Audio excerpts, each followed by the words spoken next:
রমজান থেকে স্বাধীনতা দিবস টানা ৩৮ দিনের ছুটি পেয়েছে সরকারি প্রাথমিক বিদ্যালয়, সরকারি বেসরকারি নিম্ন মাধ্যমিক ও মাধ্যমিক বিদ্যালয়গুলো। এখন প্রশ্ন হচ্ছে, সব শিক্ষা প্রতিষ্ঠানের ছুটি কি ৩৮ দিন? জানা গেছে, শিক্ষা মন্ত্রণালয় ও প্রাথমিক গণশিক্ষা মন্ত্রণালয়ের প্রকাশিত সংশোধিত ছুটির তালিকা অনুযায়ী স্কুল, কলেজ ও মাদ্রাসাগুলোর বন্ধের সময়সূচিতে কিছু পার্থক্য রয়েছে।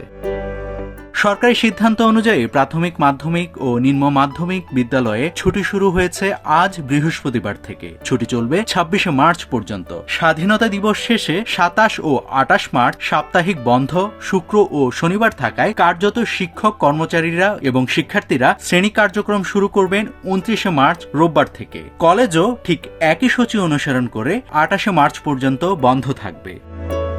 তবে সবচেয়ে বড় ছুটি পাচ্ছে মাদ্রাসাগুলো। জাতীয় সংসদ নির্বাচন উপলক্ষে তারা ১১ ফেব্রুয়ারি থেকে ছুটিতে গিয়েছে। তারা ৪৬ দিনের দীর্ঘ ছুটি কাটিয়ে সে ২৯শে মার্চ থেকে ক্লাস শুরু করবে। নাভিদ হাসান, সোনালী নিউজ।